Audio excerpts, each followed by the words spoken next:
ورونه دا کم غیرت دی، دا کم دین دی چې نن خلک موږ ته بیانوي.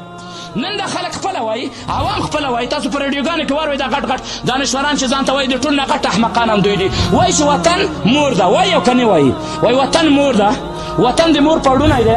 نو ورونه بې ادبي دې معاف وي. په مور باندې خو د څلوېښت نه زیات کسان راغلل، څلوېښت نه زیات کافر پرې راغلل. نو تا کې کم غیرت دی چې ته اوس هم ناست یې؟ ته اوس هم د مور نه اجازت غواړې؟ ته اوس هم په دې پسې ګرځې چې امیر یو دی که دوی که درې دي؟ مور دې ته نه خلاصه کړه که نه. په مور باندې څلوېښت کسان راغلي دي او د هغې پړونه یې وویستلې، د هغې جامې یې وویستلې. ورونه قرآن یې درته وسوځولو، په قرآن امتیاز یې درته وکولی، تصویرونه یې درته جوړ کړل، تصویرونه یې بیا درته نشر کړل. د نبي علیه السلام تصویر یې جوړ کړ، هغې ته یې ښکرې ورکړې چې دغه نبي دی. او ته اوس هم وایې چې نه د مور پلار اجازت.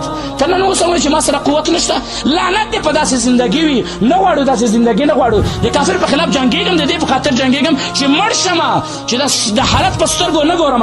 حافظ صدیقي ستا خور ده، ستا د وطن لور ده. دغه پاکستان کې دغه خبیثانو ونیوله، ورونه بربنډه یې کړه، بربنډه یې امریکې ته په لاس باندې ورکړه.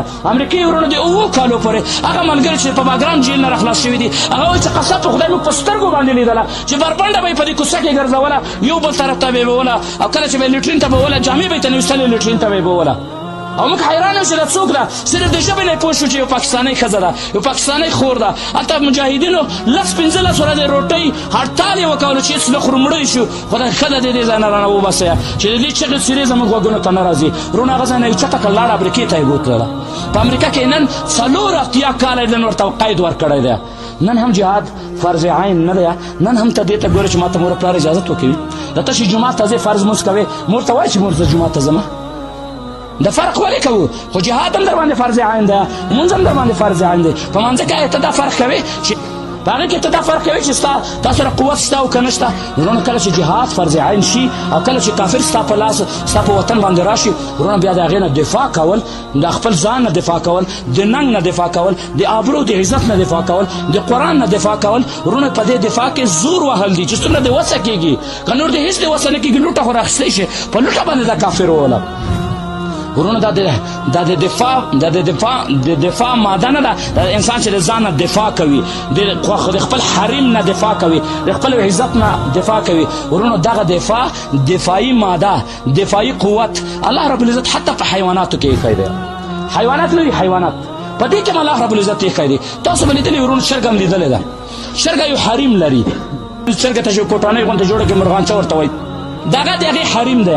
کله چې هګۍ ته ورلاندې کړې، چرګه په هغې نه وروسته بابره شي چې کس انسان ورځي په هغې باندې ټوپونه وهي که نه وهي.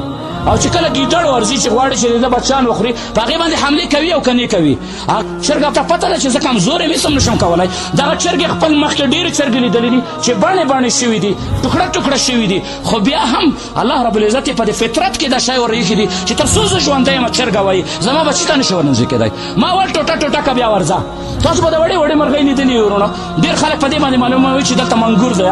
منګور ورځي، د هغې هغه هګۍ خوري، د هغې هغه ځالې ته ورځي. د وړې وړې مرغۍ چغو چغو څیري راځي په دې باندې حملې کوي. ولې حملې کوي؟ د وړوکې مرغۍ د دومره ستر منګور، ځکه چې دا دفاعي فطرت الله رب العزت حتی د حیوان په حیوان کې هم ایښی دی. تاسو سپی لیدلی دی، اکرمکم الله راته بېادبي دې معافي.